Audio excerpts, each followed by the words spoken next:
Good evening, and welcome to another episode of Mowing After Dark here on the College Football Mafia Network, along with Rock and Rant's CFB Express. We simulcast on Sundays, so you got a lot of options on where you can watch this show or watch it on demand. I want to start off tonight saying thank you to everybody for being a member and being an active community. We appreciate that. We love your comments here. Go ahead and give your comments, and we will read them. If you want to make a monetary donation, you can click the little cash button, leave a super chat, and then Rock, if it's Jacobra Cat, Rock will probably have to explain it to me later. Yes. We have a custom AI for Jacobra Cat. Yeah, or become a member or gift a membership. All those things are appreciated. For starters, the Moen movie of the week. Last week we did early 80s blockbusters, and everybody selected Raiders of the Lost Ark, Indiana Jones, Raiders of the Lost Ark. So this week we're doing later 80s summer blockbusters. And we're starting with 1986's Top Gun, 1987's Beverly Hills Cop 2, 1988's Who Framed Roger Rabbit, and 1989's Batman. The Batman with Michael Keaton and Jack Nicholson as a Joker. It still holds up. I watched it the other day. How are you doing tonight, Rock? Hopefully I'm not the Joker today. But I'm good, man. I'm all in. It's football season. Yes, we got stupid stuff going on, but I'm excited. Miami signed a jersey patch company. I got my Kool-Aid going. I don't think it's going to take over the entire field like the Monster Energy disaster for the Big 12. Those basketball courts are looking really, really rough. But yeah, everything's going good, man. How about you? Hey, listen, if they don't have the Kool-Aid man on the sidelines there, I'm going to be sorely disappointed. I need to have the Kool-Aid man break through the stadium wall and go, oh, yeah. Of course. I'm in Kool-Aid zone, man. It's been a long time since I was in Kool-Aid zone heading into a season as a Miami fan, but I am. If it was alcohol, I'd be in the hospital. Yeah, it's a little too sweet for me nowadays. So I'm hooked on sweeteners, artificial sweeteners. So, but we're going to talk tonight a little bit about the PCSA, the vote that never happened, the rebel Republican senators who, I believe there were 4 or 5 of them that all added amendments at the last minute to prevent the vote from going down. Ashley Moody from Florida being the chief one. There's a little confusion on the Mike Lee one. If you notice, Mike Lee filed an amendment. It's for a different bill that's currently in front of the Senate, but hasn't, and his instruction is remove Section 205. So get rid of the cap entirely, get rid of all that nonsense. But because it seems there was a clerical error because somebody misplaced a digit. So, you mean that Mike Lee does not have the best staff? Yeah. It's definitely something we're going to have to keep an eye on, see if we can get some clarification on that, because that, to me, is the most interesting one. Mike Lee going out there and saying, remove Section 205 entirely. Yeah, I mean, Moen, I'm not going to try to act like I'm an expert on Congress that day, but I did have all 3 of the models of AI that I have access to, and no, that does not include Grok. Search for any other things that were in pending Senate business that had a Section 205, and all of them said could not find anything. Doesn't mean there doesn't exist. There might be something else beyond that was also part of the Senate world that it didn't find, but I found that super interesting. It's even interesting if it was actually a mistake and it has nothing to do with anything because timing was interesting. Yeah, it was really interesting, and you got to take into account as well, the bill numbers are very, very close. So just a misclick on one number, a swap of one number, and there we have it. But we need clarification, but hey, Mike Lee, senator from Utah, he is all in. He's saying remove Section 205. Obviously, this will help Utah tremendously. They need it to be 22 or 24 to get a Big Ten invite, but Right. this is something that I really found stunning. I thought the Big Ten and the SEC were going to let this go to the House and then fight for those things, but apparently there's a lot of schools. Ashley Moody, obviously, you got Miami and Florida State. They would definitely be hindered by that cap. I think we can all agree on that.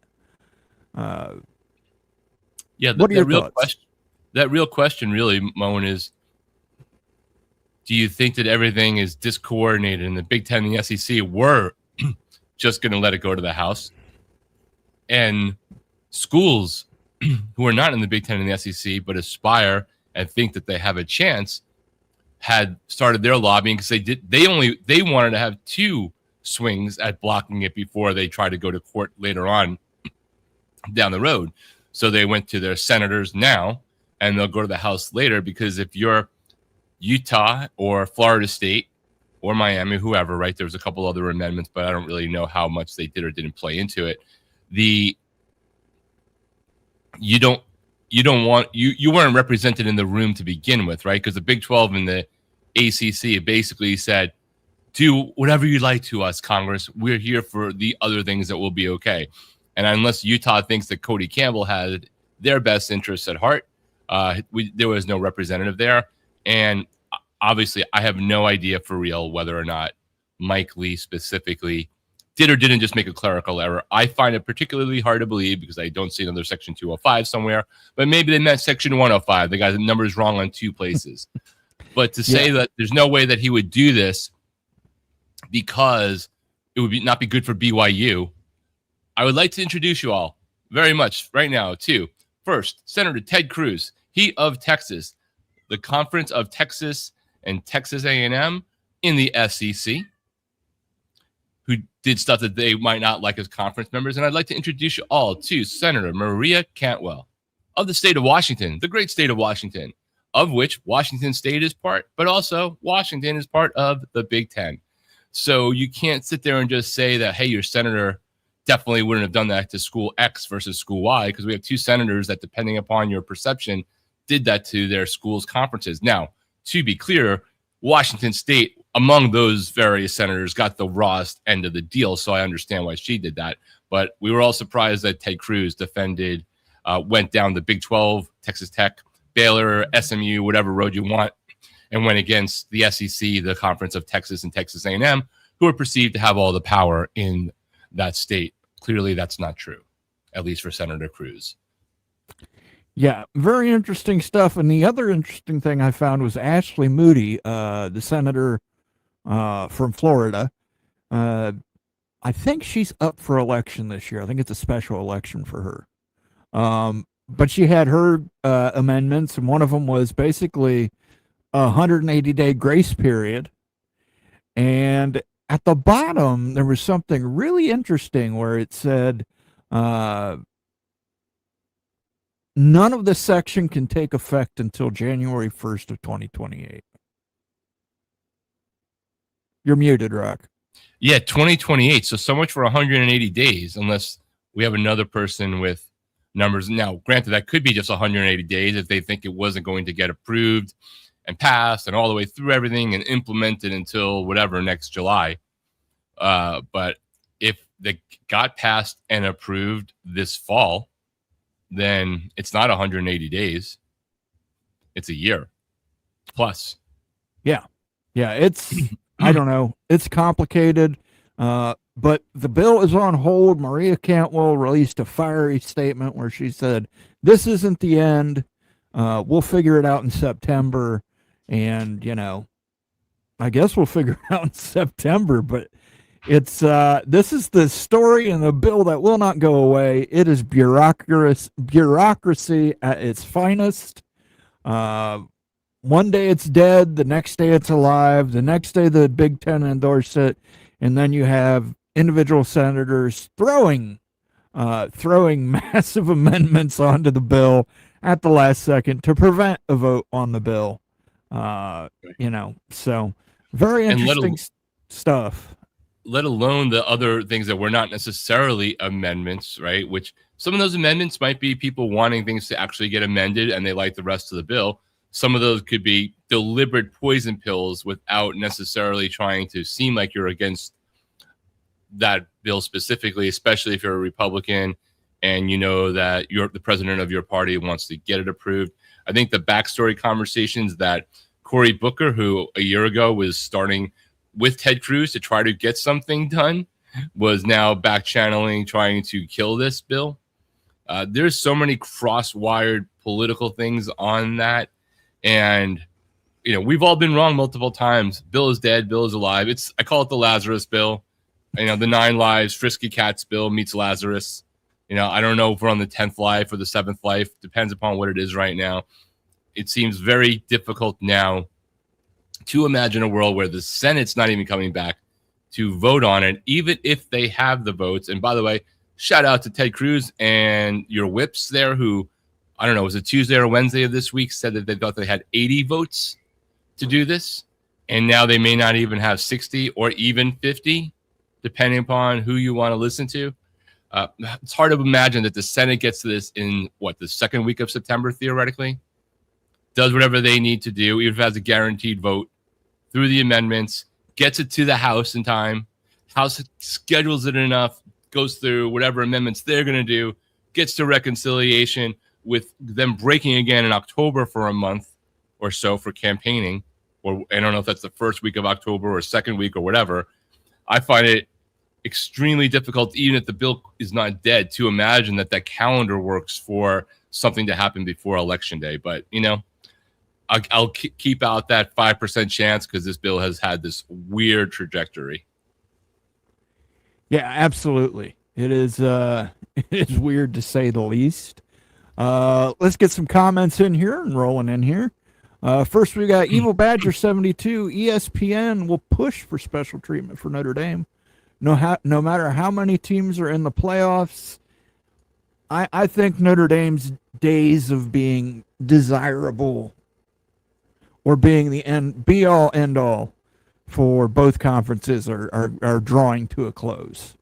Yeah, you guys got to go check out, if you're a member of the College Football Mafia, you got to check out Moen's members video. I don't know how much else you want to go into that, but yeah, I did a brief video on it. But yeah, if Big Ten goes to 20, Notre Dame might not be in that equation. So definitely something you should check out. Thank you for the super chat, by the way, Ryan. I do appreciate that. Let me see here. He only wants one sounder, so I will give him one sounder of on Wisconsin.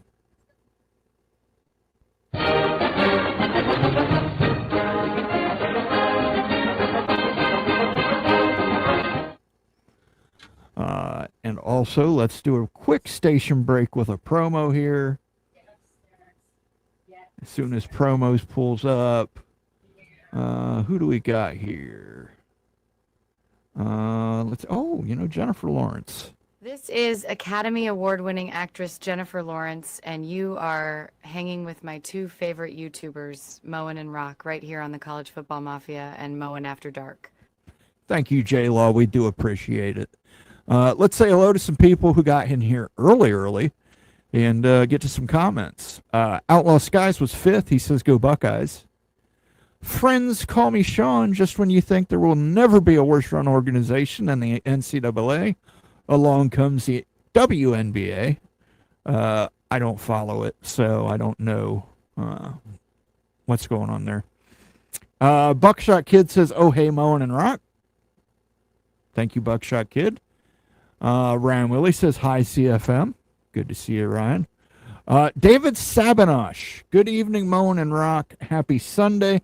By the way, David, I did add sounders for UVA and Virginia Tech. They have been added to the board.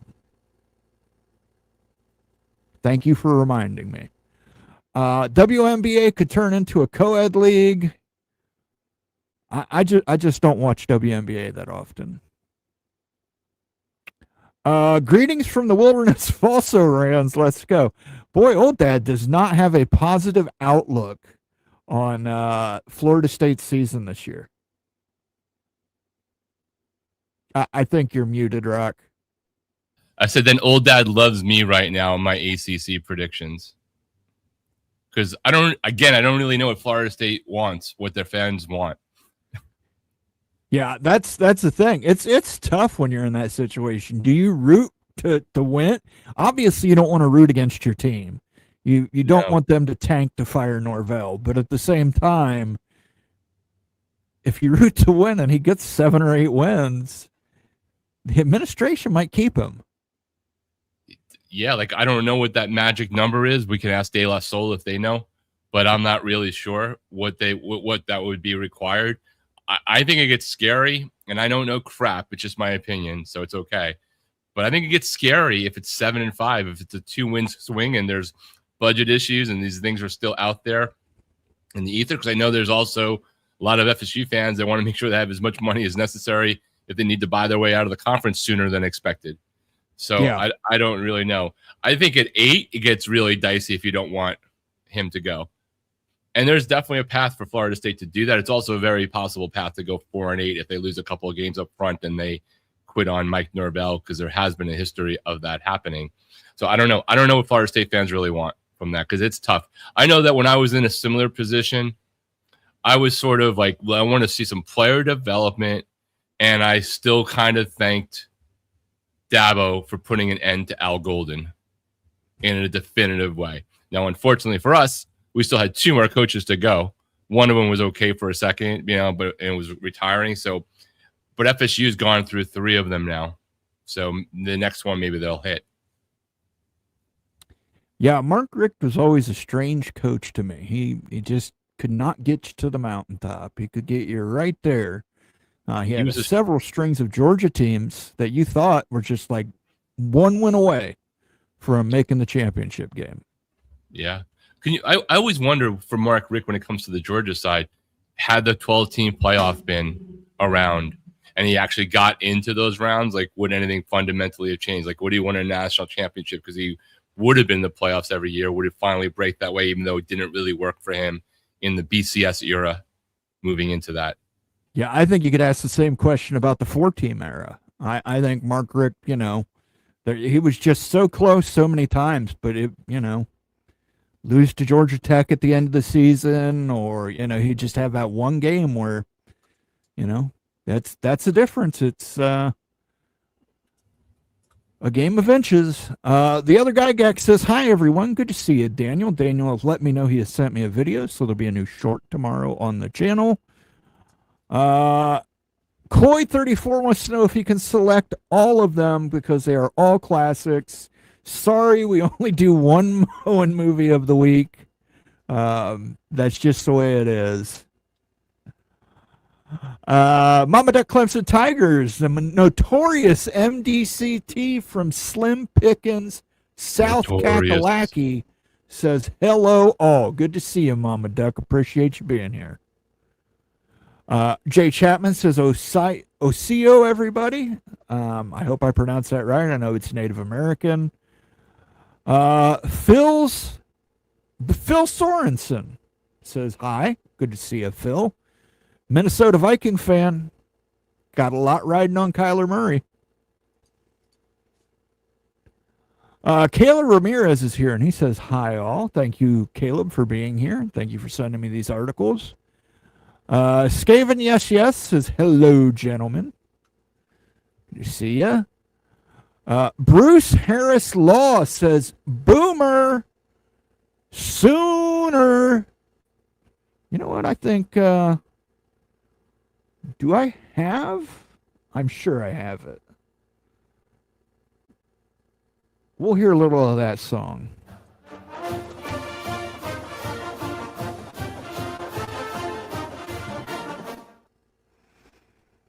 Thanks for being here, Bruce Harris Law. We appreciate you. Let's see. Rodney Rich Borg. I hope I pronounced that last name right. If not, I'm an asshole. I apologize, Rodney. He says, go Tigers. A lot of excitement in LSU land. They think Kiffin has got the talent around him that they should be a national championship contender this season. I know a lot of people have him picked to be in the SEC championship game. It's I think there's 2 tiers in the SEC, and the second tier has like 7 teams on them, and LSU's in that. The John Dry says, "Hey y'all, guns up."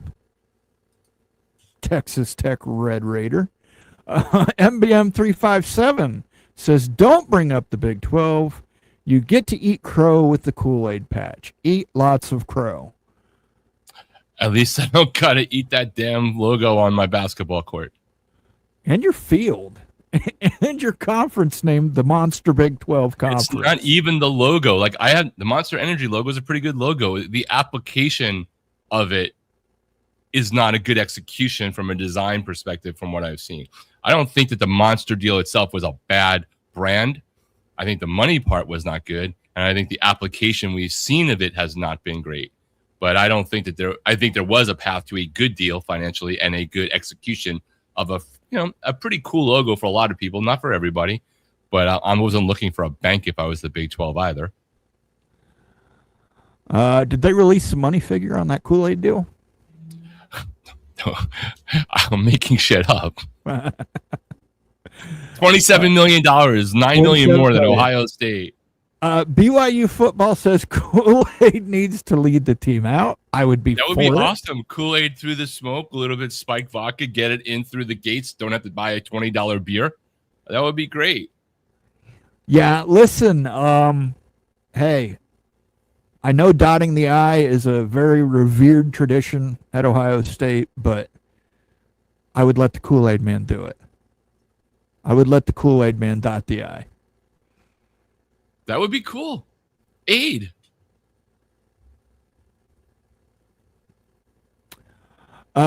Evening, all UF alums and boosters feeling moody.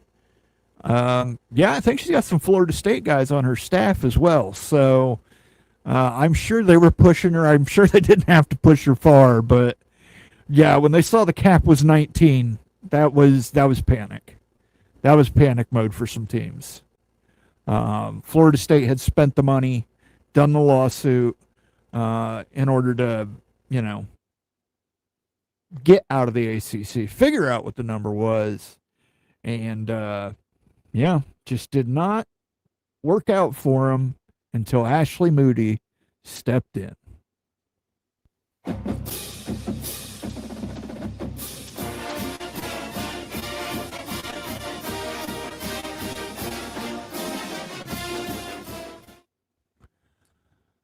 Let's get back to some more politic.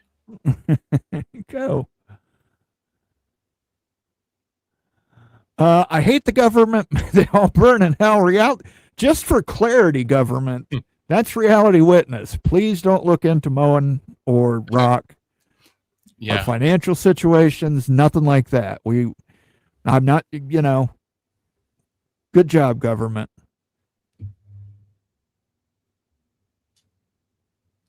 I'm excited for all of those who have been fortunate enough to have so much other things in their life, or the good distraction button, to not pay attention to how the government is currently working and has been for a long time. And we're following it because of sports, to just see how completely shitty it really is. Yeah, it's as we say in the backwoods, it's like 3 monkeys fucking a football, Reality Witness says, what are the chances Texas Tech ever leaves the Big 12? Well, hey, if you're going to do a best of the rest conference, I think Texas Tech is in. And I don't think they're going to do a best of the rest conference, because the numbers don't really work. At least the pure media values don't really work. If the ACC was, if the Big Ten and SEC could not expand, and Florida State, Clemson, and Miami were stuck, the best thing, and you and I did this, and we might do another version updating for the reality of this, based off of the media deals and the valuations and updating it to the latest brand valuations. The best thing the ACC does, honestly, for the most part, is just go to their own breakaway conference for football and stay the rest in the ACC. Do that deal that Florida State and Clemson got negotiated, and you have a conference of 10. That's probably the best deal. There might be some circumstances to bring in 1 or 2, but like 8 and 8 doesn't work.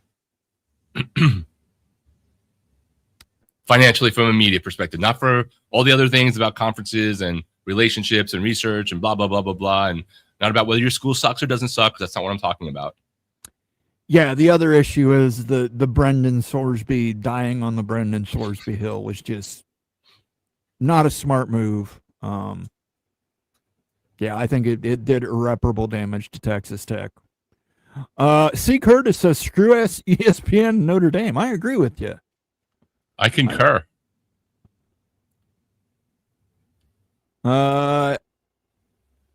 His rep said the 205 section was for the IRS tax code, but of all the bills that were on the floor that day, there is no section 205 except in the PCSA Go Black.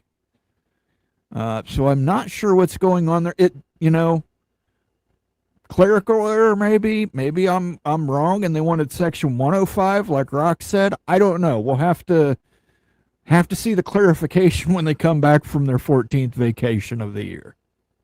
I mean, I don't think all the senators need to be boring, and I know there's those who gravitate towards those with dynamic personalities, but I prefer my senators to not have based in their Twitter handle. So I can't take him very seriously. Cruz is a fan of anyone that pats him of line. All of Congress is. Yeah, if you slip something in his pocket, he will gladly take it. Yep, I think that's fair. And I mean, Cancun's a great place, so I understand. Especially when it's cold. Check out Rand Paul's amendment. It's a strike all, unconditional blanket antitrust exemption for the NCAA and all conferences, no conditions. I did not see that amendment. Had you, Moen? I did not. I did not read that amendment, so you'll have to forgive me. I know Tommy Tuberville also upset that his bill was not considered. He filed an amendment, and there was Josh Hawley from Missouri filed an amendment. It was basically 5 or 6 Republicans that filed amendments, poison pills, whatever you want to call them, in order to get this done. The interesting thing is a lot of them, not all of them, are very much aligned with those who are the most loyal to the president who wants the bill passed based off of the social media things we heard. So I found that to be interesting as well. Big now saying Notre Dame dropped dead. I don't really think they're saying Notre Dame dropped dead, but they definitely got a vision. And at 20 teams, they need to. They want to be a national conference, and they need to get into certain places. So unless Notre Dame's ready to join right away, they're going to have to wait. Yeah, and Moen, take back seat. Moen, the other day, I know on your guys' Friday show, you went through some of the winners and losers. Do you want to just say like who for those who missed Friday's show, you can certainly go back on it, but those who might be coming in through both shows, which teams do you think were the biggest winner by at least the delay, if not the death of the bill? Florida State, Miami, Duke and Virginia, and Clemson. Were there any? Did you guys go through any Big 12 schools at all, or was it all pretty much just thinking it was benefiting the ACC schools? Yeah, I think the problem with the Big 12 schools is they're behind the ACC schools. For the SEC, they need to get in Virginia, North Carolina. Clemson and Florida State would obviously be huge pickups as brands. Those are huge football brands. The SEC would definitely be one of the toughest conferences in America if you added those two teams. Yeah. And for the Big Ten, if they can get that to 20, like I said in the video yesterday, they're taking 2 from the Southeast. They need to get into the Southeast.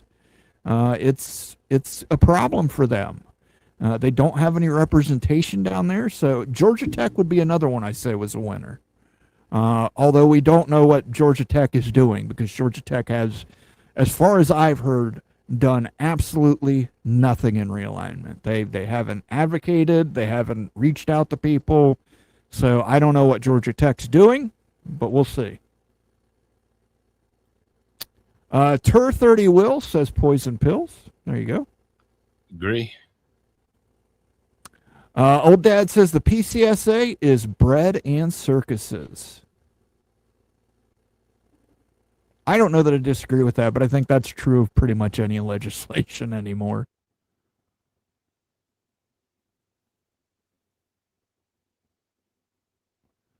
Let's see if we can get some more comments in here. Daryl CRH says, go Utes. Even if the PCA gets lit on fire, I believe realignment will be expedited. 2027 will be a big year for us sickos. I don't necessarily think you're wrong. I think the Big Ten and the SEC, having seen this, are not going to sit around and let Congress dictate how many teams they're going to have in their conference. Yeah. I think at a certain point, aren't even those guys who want to have the perfect moment to make your move and negotiate, at a certain point, don't you just get exhausted by all the bullshit and just want to know what your future is going to do and start building it now, right? Instead of waiting for the perfect moment to do what you already want to do. If you're Florida State or Miami or Clemson, there's one more year, an $18 million difference in your buyout matter that much to you versus securing your future and getting people pumped and playing a season sooner in your new home? If that's even a thing, like if you're going to get the invite and we think we have ideas, but we may be completely wrong, wouldn't be the first time today. Hell, it wouldn't even be the first time this hour for me. But at a certain point, it's just freaking exhausting. As much as we love to talk about it, it's still infuriating. Yeah. It's about money too. They want to make sure they can have the money to pay people. So, some schools are going to pay for themselves apparently. So, CFB Express says, everyone please smash the like button. Thank you. If you're watching either channel, smash the like button, give it a share it on social media. Let people know. Greg Pflugar's in the house. He says, bring on Mississippi State. That's a big game. It is. That's a big game, not just for the Golden Gophers fans and the Bulldogs fans and Mississippi. Got our Mississippi Bulldog in our chat all the time. That's like one of those games that 8 or 9 weeks later, everyone's going to be talking about. They're certainly going to say, hey, did Ohio State beat Texas, Big Ten versus SEC? But when we get into the depth of the conference narrative crap that all of us got to listen to across the board, that's going to be a game that's pinpointed, especially if Minnesota winds up in more of the top third of the Big Ten, and if Mississippi State winds up more in the bottom third, because there's I think I like what Levy's doing, but there's just so much competition there ahead of them too.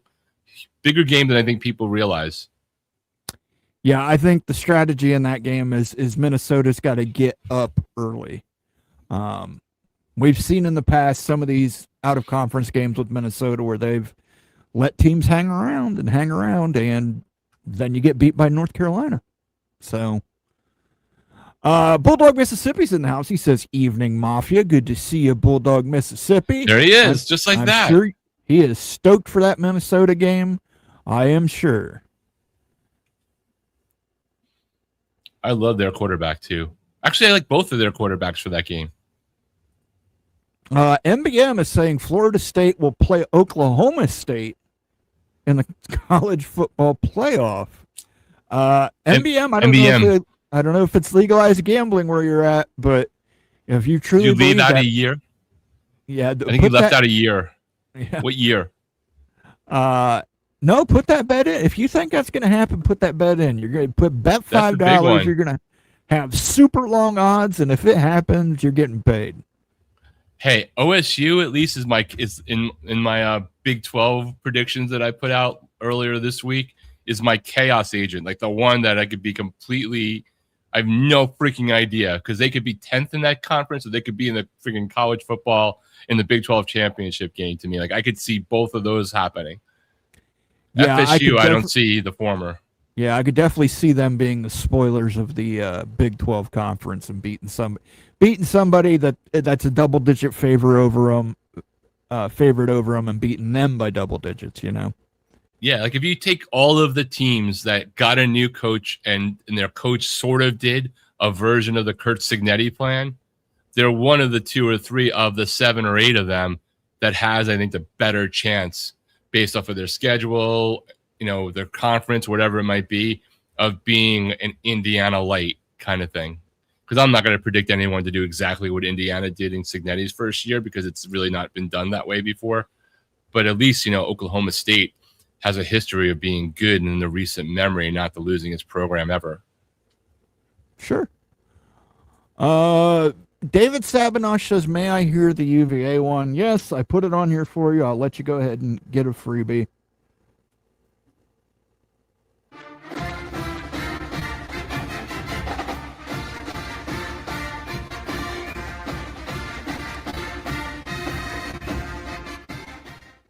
There you go. There is your one there. C. Curtis with a $10 super chat from the top rope. Thank you, sir. The Big and SEC can go to 20 schools each, taking Miami, Florida State, Clemson, UNC, North Carolina State, University of Virginia, and Notre Dame's scheduling is screwed. Any instability in the ACC is really going to...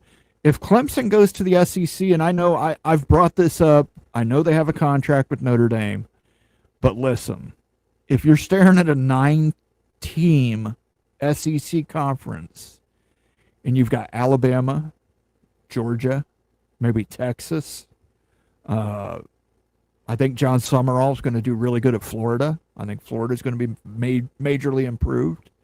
Tennessee is dropping bags out there. It's going to be tough for you to say, okay, let's keep Notre Dame on the schedule too. Yeah.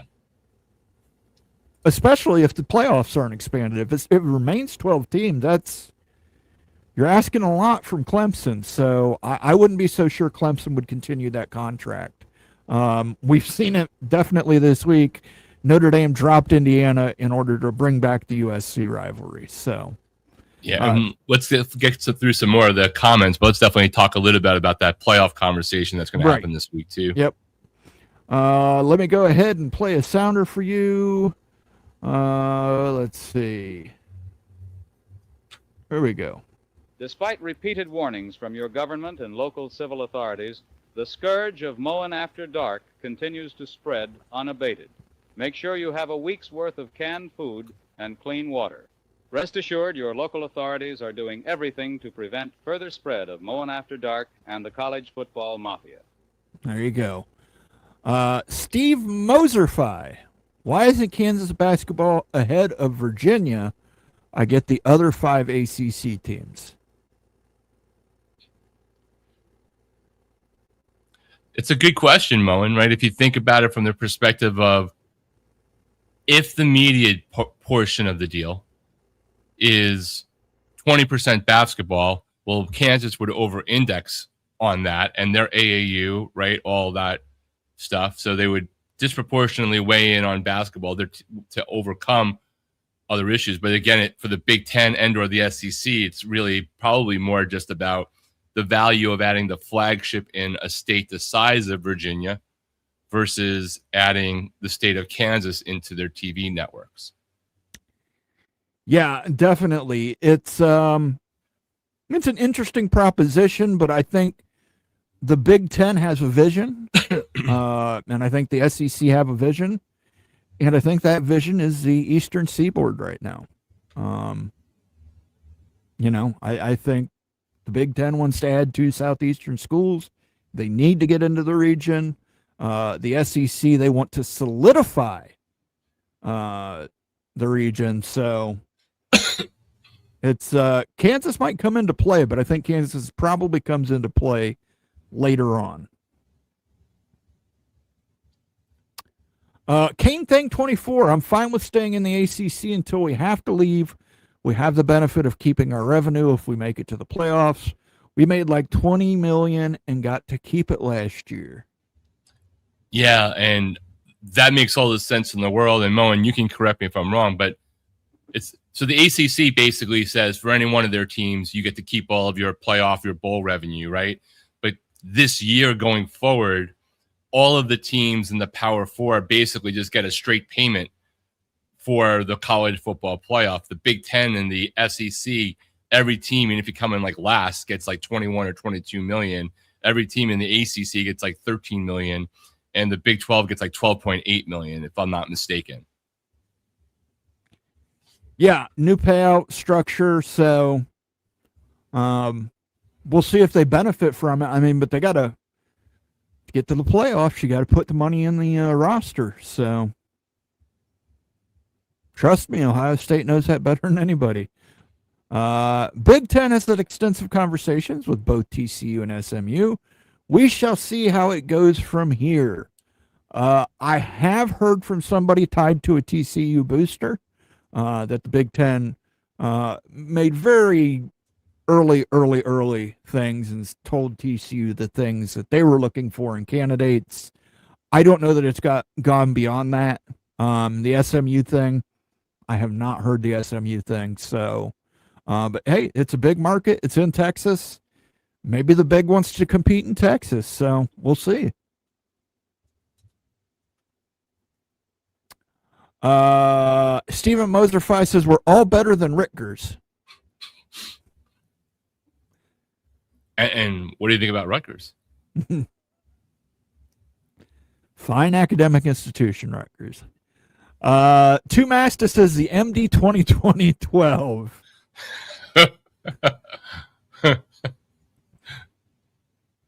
That, you know. We know what flavor Utah would be drinking based off of past competitions here with Wild Ute. Yeah.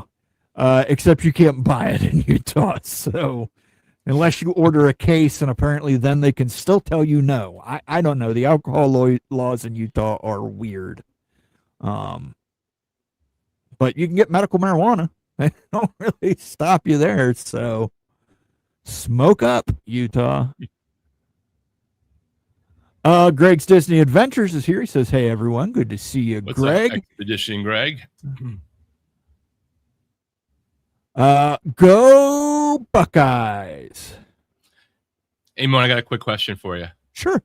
My only question really about Ohio State for this season is your offensive line, right? Because it wasn't super great against Indiana or Miami, and you returning 4/5 of that line. Was it really just they didn't develop fast enough, and you're confident in it this year with returning 4 starters? Like that, because to me that's the only thing that if I'm not worried about you guys replacing your defense because you guys have those people. That's the question for me is where Ohio State's offensive line is. So what are you hearing? What are you feeling about it? They are very confident in it. I am waiting to see what happens during the Texas game. Texas has got some mean guys up front on the D-line. They've got some edge rushers that can get at the quarterback. And Julian Sand, as much as I like him, he does panic in the pocket. He will panic. If he hears footsteps, he's like footsteps Falco. He panics in the pocket. My other problem, and this is a play calling problem, for the love of God, if it's 4th and 1, let's not do any more quarterback sneaks. They didn't work last year. I think we did 5 of them, and 4 of them didn't work. You've got capable running backs. If you want to do that, just give it to the running back. I'm just saying, he's not Will Howard. Julian Sand is not built like Will Howard. He cannot get Bush. So, but I'm waiting for the Texas game.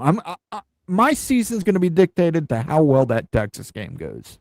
And I'm not even saying Ohio State must win that game, but I think Ohio State losing close or being very competitive in that game is going to tell me a lot. Sounds like a plan. So I don't feel bad with my assessment then if you have a concern too. No, I have concerns about Ohio State. I still think Ohio State probably wins the Big Ten, but I think it's a tough race. Indiana, Oregon. Those are all teams that are competing for not only the Big Ten championship, but national championship. Yeah, I agree with that. But I mean, all of them have their faults. I mean, I don't think there's a perfect team in college football right now.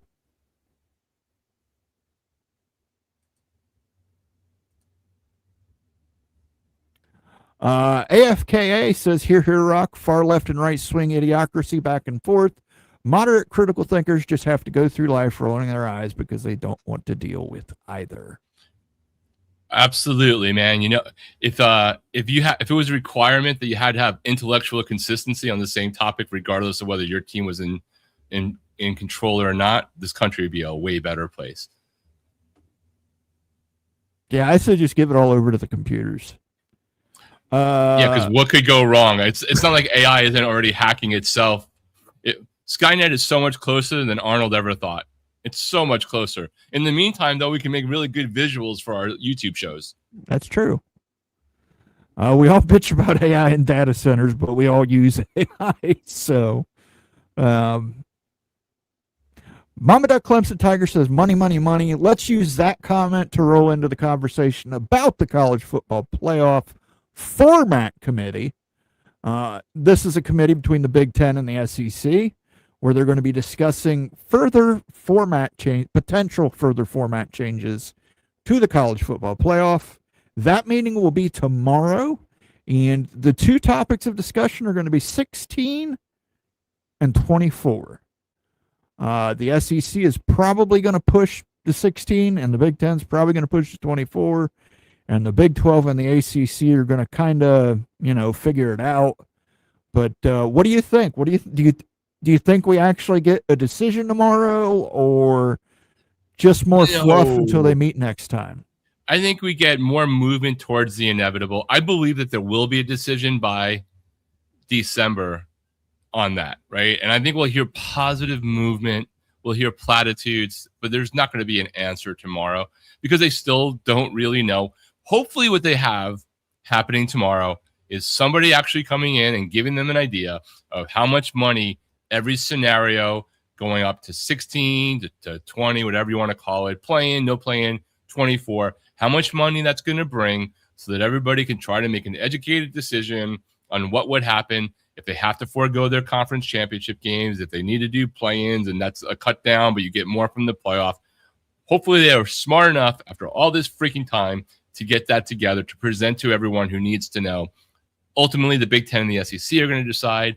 I don't think you're going to hear them decide a thing until they know one way or the other about the PCSA in September, October, November, because they have till December to do it. I'm on neither side. If it stayed at 12, I'd be fine.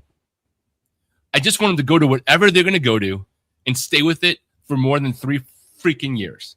That's all I want them to do. I don't want to have to explain to anybody who's a casual fan anymore about this crap. I said this on Greg's show earlier. Just do what you're going to do, get it there, and lock it in. Everyone who's crying about 24, I get it, but it's still the lowest percentage of teams in any college or pro sport in America that make it to the playoffs. And anyone about 16, I don't really want to care about your 24th team not making it. I don't care about the 13th or 14th team not making it. Win your damn games. But just settle on something, and I'll sit back and enjoy it and talk about it incessantly. That's my take. But I don't think we find out anything this week, but I'm curious to see what comes up. What about you? I tend to agree with you, and I think conference realignment for me is going to paint what I think is best. Now, if they go to 24, they have to do a new deal. The deal they currently have allows it to go up to 16 without too much renegotiation. But I think, listen, if the Big Ten's going to 24 team conference, if the SEC is going to a 20 or 22 team conference, I don't know that I want to go to 24. And I'll admit it. It's, if you're the Big Ten and the SEC, it's for selfish purposes. You might get 1 or 2 more teams from your conference in a 24, but you're going to get 80% of the teams in the field are going to be from the Big Ten and the SEC. Except for that's not what happened last year. Last year, the Big 12 was one. If you look at the final playoff rankings from the College Football Playoff Selection Committee, the Big 12 was just at 24 would only have had one less team than the SEC. Yeah, but I'm saying if you kept it at 16, Right. you're going to limit the Big 12 and the ACC's ability to get in there, especially if you have conference realignment. Let's say the Big 10 takes Miami and Duke or Georgia Tech or Virginia, one of those three. They take one of those three. The SEC adds Clemson, Florida State, Virginia, or Virginia Tech and North Carolina. It's going to be hard for me. Now, Texas Tech is obviously going to be a perennial issue in the Big 12. BYU has enough to continue funding to compete at that level. But here's the problem. Even with uneven revenue share in the ACC, that gap is still there. It's like, what, 35-ish million. What did Ohio State get this past year? Like 84 million or something like that? 90 million? It was over 100, I think. Right. But it's for Florida State, Miami, and Clemson, who got the uneven revenue sharing on the media deal. Congratulations. You're only $45 million a year behind Ohio State before you even breathe. And it gets worse in the next 2 years because the Big Ten deal goes up disproportionately higher than the ACC deal does. And for the Big 12 fans, good luck too, because your deal, as much as you laugh at the ACC, and you have a chance to fix that in the next, because you come up for a renegotiation soon, the ACC network, as much as we all keep talking about unplugging and cord cutting and all that other stuff, actually still spins off a shitload of cash. It doesn't spin off Big Ten and SEC levels, but it's a material difference. So all of those schools are still massively behind the Big Ten, massively behind the SEC. It's brutal because you got to make up that gap if you're trying to compete with those same teams. And you also, even if you're not trying to compete with those same teams, if you're a lower level team that doesn't have those aspirations in the Big Ten, I don't mean a lower level school, but a program, you still are making $30 million more than Florida State is in the Big Ten, right? Even if you're not getting the whatever weighted additional dollars on the media deal that Ohio State might be getting. Yeah, it's but my point is it's going to be tough. You're right. Yeah. The ACC network does spin out a lot of cash, but the ACC network minus Clemson, Miami, right, Florida State, Virginia, North Carolina, potentially Duke, it's not going to spin out the same amount of cash in that gap. Yeah, I'm just talking about current state, though. I'm just talking about current state. Right, that's all. Right. But I'm saying for a format, I want to know what realignment is. Right. I want to know what the realignment is. Mo, the only thing I'm super interested to find out about when it comes to the playoff, ultimately, just like tell me what number is going to be. But the one thing to remember is that the Notre Dame rule, which I think might unify almost everyone in the chat, not everyone, that they get in no matter what, long as they're ahead of certain teams, in the 12 right now. That also applies if the playoffs go to 14. But that rule that they can't get bumped for a G6 school getting in does not apply if the playoff goes to 16 or more. So I'm very curious of what would the powers that be do in a world where the SEC and Big Ten ultimately have the majority vote with meaningful consultation with everybody else due to Notre Dame. Now that we all know about that special, very special rule, because last year we didn't know about it. It only came out towards the end of last year, at least to my knowledge. Now that all four conferences and all the G6 conferences know about that special treatment, would they keep that in a future 16, 20, 24? That said, I also don't expect Notre Dame to have a team in the going forward with how they're recruiting and what Marcus Freeman's doing that would have to worry about that. But I am curious to see how they would codify it. Yeah, it's interesting. I think the Big Ten and the SEC, they've always kind of catered to Notre Dame. And I think following this legislative battle, and that number being 19, the cap number being 19 teams in a conference, and that cap number was obviously championed by Notre Dame. They benefited the most from having it at 19. I think the Big Ten and the SEC may tell Notre Dame, hey, it's our game, and you're going to have to play it. But we'll see. We'll see what comes out of the meeting tomorrow. I'm sure everybody will come out and say, hey, 24 is great, 16 is great. We just have to decide.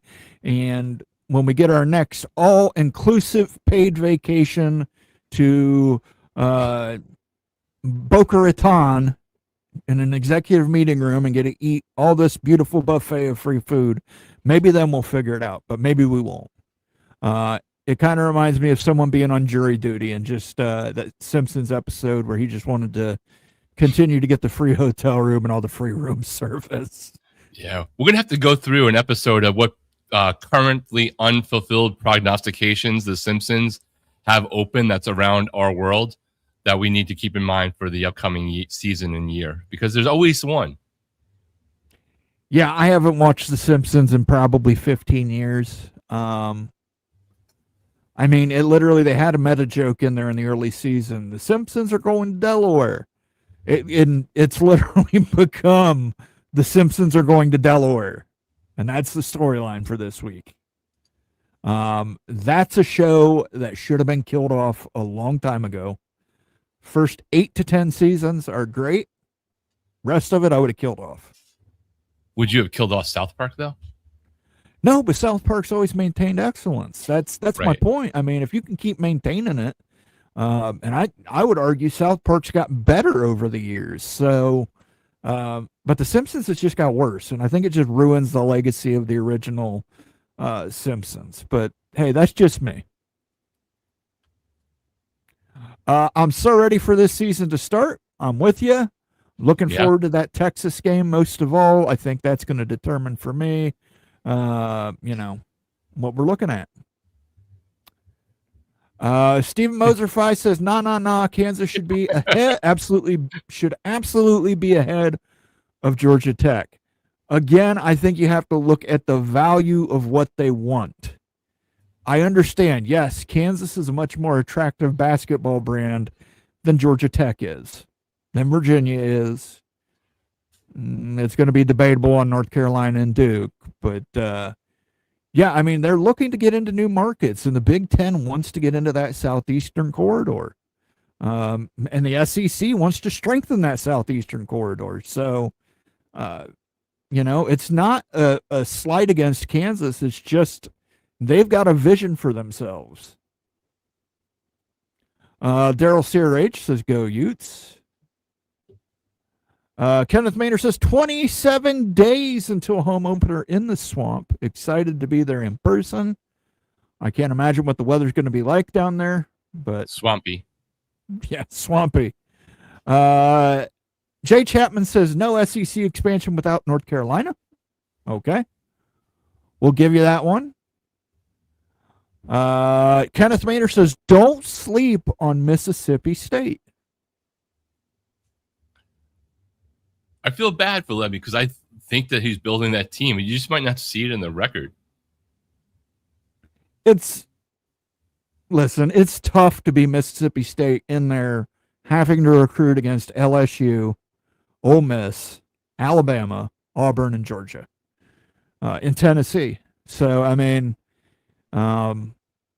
he's got to take a page from the Matt Campbell playbook and do as much as you can, highlight the good, and try and hide the negative.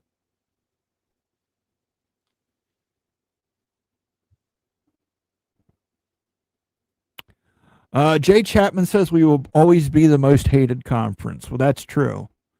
But you've had 20 years of basically alienating everybody. So yeah, you had the respect and the hate, and then now you have the media days turning into just like friggin' cope on steroids. So that wasn't the one shining moment for the SEC this year. And also a TV timeout. If you're watching over on X, on any of the channels there, consider coming over to the CFB Mafia and jumping in the chat and telling us what you really think of anything we're saying. We would appreciate that for sure. Also, get a vote in on this later 80s summer blockbusters. Right now, Top Gun is winning with 50%. A lot of people want to see Tom Cruise. By the way, Evil Badger has gifted 5 memberships to the College Football Mafia family. Thank you, Evil Badger. And let's go ahead and we'll gift 5 as well. We'll match you on that one, Ryan. We appreciate it. Tony Hall, 513 Bearcat, Nelio, Two Massa, and Sterling Holland. You received gifted memberships from our friend Ryan Willie, the evil badger, in the north, desiring that axe more than anything else. The badger is lurking up there. I don't know where I've got evil laugh at here. Do I have it down here? Because I want. Nope, don't want cowbell fever.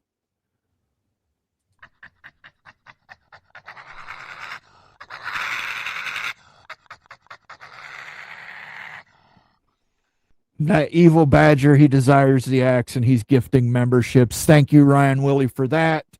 And then the 5 memberships we gifted was Mountaineer in Jersey, Zacky Wacky, No Hammy Cepeda. I hope I got that right. Aaron Wilson, Jeff Woodworth, all of you, congratulations and welcome to the College Football Mafia family. You have 30 days of free access to our members-only live streams, which we're doing one this week, our members-only video, which we dropped one on Saturday, and custom emotes and loyalty badges in the chat room here. Make sure if you're in the chat, you thank Ryan Willie. Ryan, we thank you. We speak your name. But everybody else, if you received one from Ryan, give him a thanks. You don't have to worry about thanking us. This is just free memberships we get. So, but do make sure you thank Ryan, whether it's in the chat or in the comment section. We're going to do a little rapid fire here, and then we're going to do last call because I've got a rant I need to get out. Whoa. I'm trying to figure out where I left off at. Let's just scroll down here to the end and get some of these old, newer comments in here. Deepwater 1301 says AAU is a big deal to the Big Ten. It absolutely is. And I think I've mentioned it before. I think we're going to get an AAU vote in the next 2 years. And Nebraska is going to once again be AAU, and every school in the Big Ten will be AAU. Evil Badger says, I haven't watched The Simpsons in 30 years. Just watch seasons 1 through 8, and that's the good stuff. There's jokes on jokes on jokes in there. Love Nest 4611. Miami was 70 million. Oregon was less than 50 million, but they got that Nike money.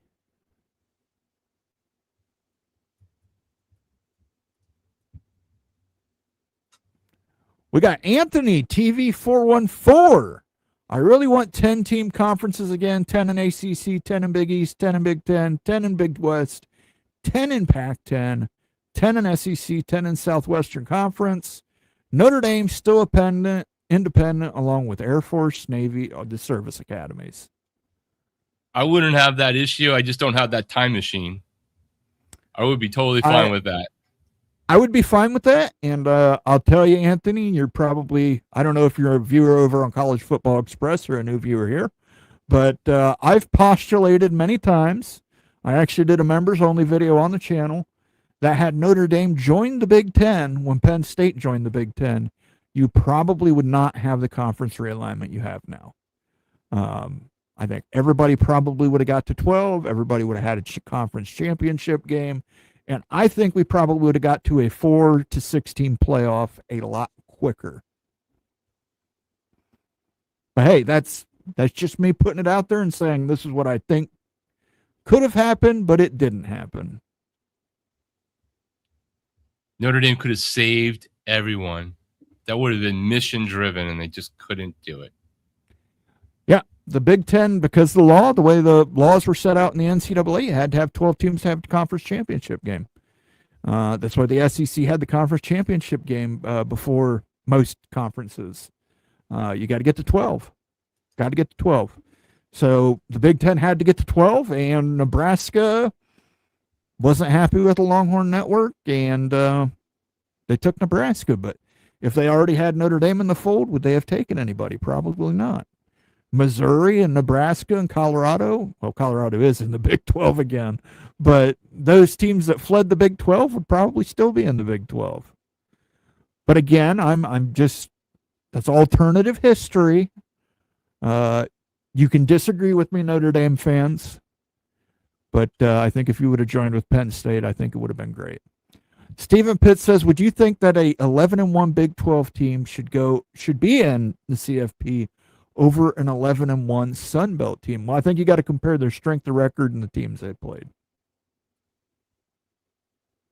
I would love to see that conversation, though, just to see all the people try to completely change up their perspective now that there's two different stand-ins for the same argument. I guess it depends. Like, who did the Big 12 team lose to? Like the worst G6 ever? And who did the Sun Belt team lose to? The number one team in the country? I mean, I don't know. Yeah, and I mean, what did the Sun Belt? They may have played an out-of-conference game against like a Big 10 team that was ranked number 5 at the end of the season. And won. Yeah, you got. Listen, App State, Michigan. I'm just saying. I mean, more than likely it would go to the Big 12 team, but I don't believe in college football is crazy. It's chaos. I think they're going to be three. Me personally, I think they're going to be 3 lost teams in the playoff this year. I think the SEC is going to be carnage. I think that one thing we've learned about the college football playoff in the last few years, and the last 5 years in general in college football, is that the game has changed with NIL, the rules, the transfer portal, all of that stuff. And every single year, something that's supposed to be a truism that everybody believes gets shredded. And I think there's going to be a few more of them this year. My big bold bet, 3 Big 10, 3 SEC, 2 each from the ACC and Big 12. That's my bold-ass prediction for 2026. And by the way, if you're a new viewer and you don't know, we do little bets around here on the College Football Mafia. And if the Big 12 does not get at least 2 teams into the college football playoff this year, Wild Ute will have to eat the dreaded ass fruit, the durian. I forgot. One of the smelliest fruits, a delicacy. You can only find it in Asian markets. It's he's going to have to eat that. And if 2 Big 12 teams get in, I got to eat it. So that'll be definitely a fun show. We'll do that on a big Freakin' Friday show. So you will see, we will have ass fruit on the thumbnail, in the title, in the description. You will know it's the ass fruit stream. David McKenzie from X. Thanks, David. I think your fever dream over UNC going to SEC or Big is just that. Maybe the girlfriend can come with. I don't think UNC is going to the Big. And I think if the Big gets into North Carolina, it's through Duke. So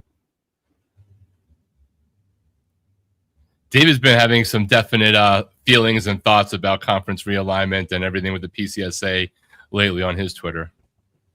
Yeah, David, I believe David's a lawyer, correct? Yes. There you go.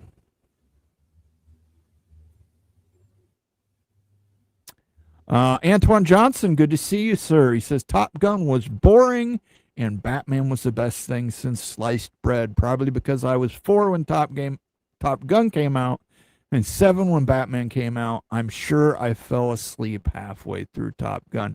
You know what? I think I've admitted this here before. I've never seen Top Gun. Neither version? Nope. Haven't seen the original. Wow. Haven't seen the sequel.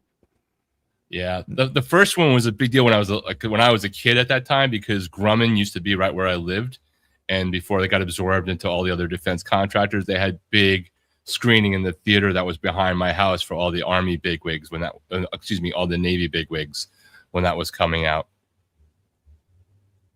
Slashmaster 71, Georgia Bulldog fan, says Big Ten has been harassing Nebraska about regaining their AAU status. They absolutely have. When Ted Carter was the president there, he made it a top priority for him, and then he quickly left. So, but now that they can get that research from the Omaha campus, where their medical campus is, they should be able to get AAU status once again. Parabellum says FSU will be AAU certified in the next couple of years. Let's hope. Atlanta is SEC country and always will be. Silly to try and go there. Well, it wouldn't be the first time. Some markets are big enough that even being third in it is worth being in it. Let's see here.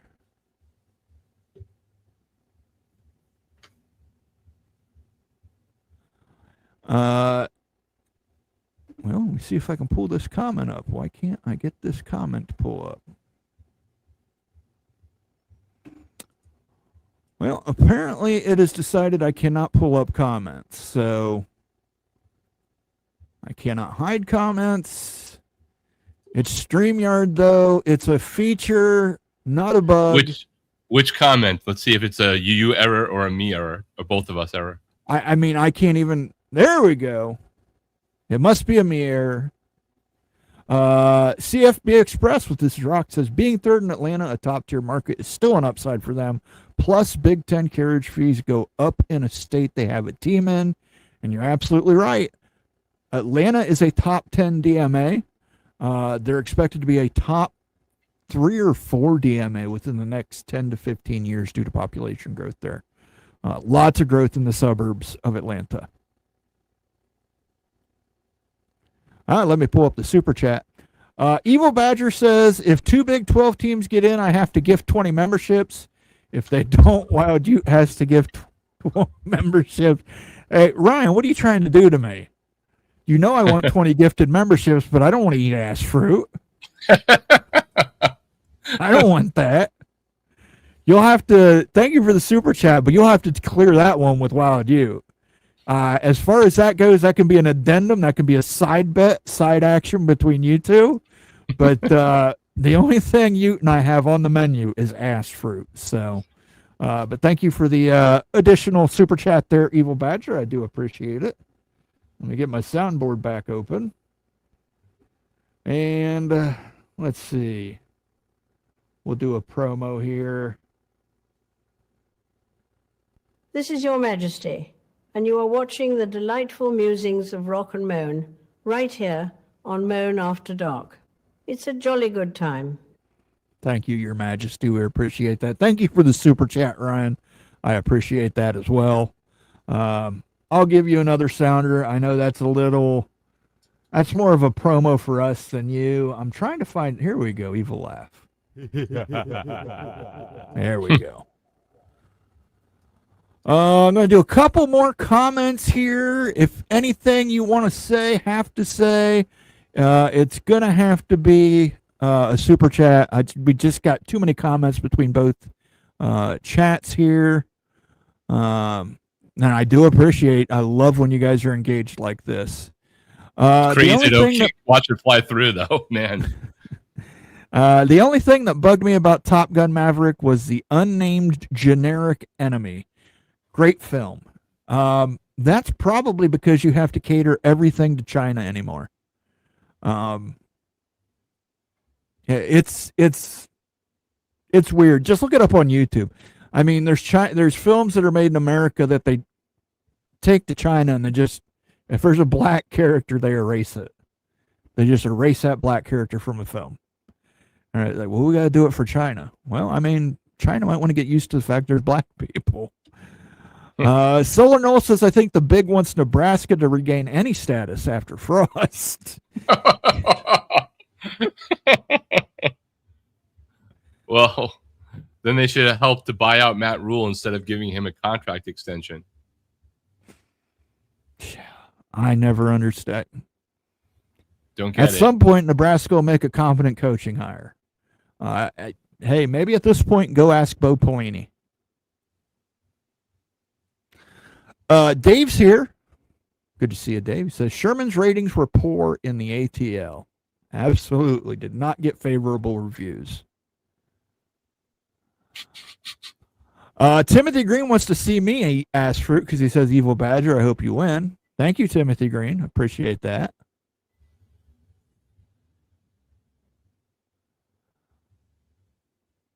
We'll leave it at this comment before we do our last call. Shonsky says it's going to be tough with a lot of things. I have to go the Big 12's way. to get 2 teams into the college football playoff. I agree with you, and that's why I've got ass fruit on the line. Oh, man. All right, let me do the media assets here. Roll up here. Let's do the last call. All right, Rock, what's your last call for the evening? Mine are simple. Next week, in addition to getting our drops on the movies and the poll voting and everything like that, it'd be great for everyone. Tell us one thing about your team you're hearing from camp during the show next week that has you excited. Like, you've got, 20-something more days of lying season before the crying season begins. So let's hear your positive spins on that. In that regard, over on my channel, if you want more stuff to watch after this, plus the things that are on the CFB Mafia, Big 12 predictions are up, ACC predictions are up. I just dropped them in the chat. If you're a member on my channel on CFB Express, you can get the Big 10 ones now. It's member exclusive for the moment. And if you're a CFB Mafia channel member, definitely go check out Moen's video, especially if you came here for everything about realignment. You're going to want to watch that video and his take, because it's not what you've been hearing lately. Absolutely. And as always, we always recommend you check out both channels. You like, you subscribe. Those help out tremendously. Leave comments on both. We'll answer your comments. Tell us what we got wrong. Call us assholes. Leave a recipe for blueberry pie. You can do whatever you want in the comments section, and we do appreciate that. For my last call, I want to say I am tired of people using band logos on clothing as a fashion statement. I see far too many people with that Nirvana print shirt. I've seen it printed on tie-dye pastels at this point. I was in the grocery store on Friday, and there was a child wearing a Nirvana shirt. And I'm sure that child knows no songs by Nirvana. And I'm sure the mother knows no songs by Nirvana. It's not a fashion statement. Kurt Cobain did not kill himself so that you could sell cheap, ugly Nirvana merchandise to children. If you can't name at least 5 songs of the band or the artist, you should not be wearing their shirt. In high school, I was a punk rock guy. Loved the Ramones. Got a bunch of shit for wearing my Ramones Presidential Seal t-shirt. And you know what? Went to college. Some of the assholes I knew who gave me shit about it were wearing it. Like they liked the Ramones all of a sudden. I'm tired of it. The Ramones is one. Nirvana's one. Grateful Dead's one. I see a lot of, but the idea that Nirvana wanted the idea that Kurt Cobain wanted his logo on a pastel tie-dye hoodie for a 7-year-old is ridiculous. It's ridiculous. It's exactly what he said. He said it in his suicide note. I don't want this. And Courtney Love and Dave Grohl said, nope, we don't have enough money in our life. We just don't have enough money in our life, and we got to sell this bullshit. So fuck you, Courtney Love. Fuck you, Dave Grohl. Chris Novoselic, you're cool. But fuck those two. And don't wear band shirts unless you know the band's music and you're a fan of the band. You're muted, Rock. I was just going to say, know who's in the 27 club and why they joined it. Yeah, I mean, listen. The mother probably looked 23. She didn't know any. And if you ask him, hey, name your favorite Nirvana song. Oh, It Smells Like Teen Spirit. It's Heart-Shaped Box. Nobody knows song beyond those 2 songs. They can't name anything. And it's the same with the assholes who wear the Ramones shirts. Oh, I want to be sedated. That's basically every time I ask them, oh, I want to be sedated. That's my favorite. Bullshit. That was their most popular song. It's not the best song they did. One of the best 3 shows I ever saw in my life, man. Red Hot Chili Peppers, Nirvana, and Pearl Jam at the Roseland Ballroom in New York City when all of that was exploding at the exact same time. Yeah, sorry, I'm a 90s kid. Nirvana actually meant something to me, so it pisses me off when I see kids in pastel tie-dyes wearing it and parents saying how cute this is.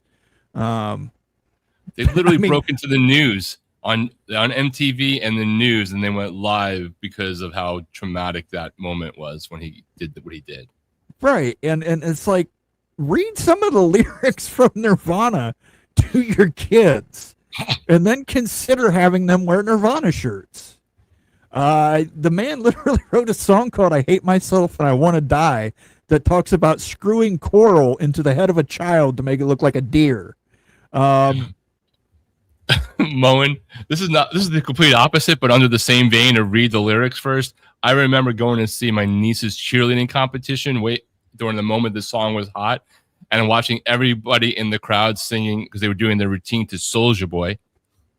And I'm like, do you guys know what the lyrics are for this song? Like, have you even thought about what you're singing out loud right now as a bunch of teenage girls in high school are performing a song, dance to it? Like, you might want to just read the lyrics somewhere. Yeah. Hey, listen, sorry for the rant. I know it's not college football. Had to get it off my chest. We drove home for 20 minutes with me ranting about it, but I had to rant about it again here. I want to thank everybody who joined us tonight on Moen After Dark. Like I said earlier, make sure you like and subscribe both here at College Football Mafia and College Football Express. Put that little sucker up there. And for this week on our channel, we've got Tuesday, Nate's doing a call-in show. Wednesday is a members-only stream. Thursday, you will be dropping an analytics video. You definitely want to check that out. We'll make you one of the smartest guys at the water cooler. And then Friday, we've got our Keystone Big Freaking Friday show. And we're going to try and do season previews on the Big Freaking Friday show this week. Unless somehow Congress or somebody messes that up. That's what we're going to try and do. So for myself and Rock, I want to thank you all for joining us. By the way, poll ended, Top Gun. And I will give you, I forgot to play it earlier. Here is your Indiana Jones sounder. I don't know. I'm making this up as I go. I don't know. I'm making this up as I go. So there you go. We will catch Top you next Gun week. won over on the other side too, but just by a point. But I started it later. Okay. Thanks everybody for joining us, and we will catch you next week.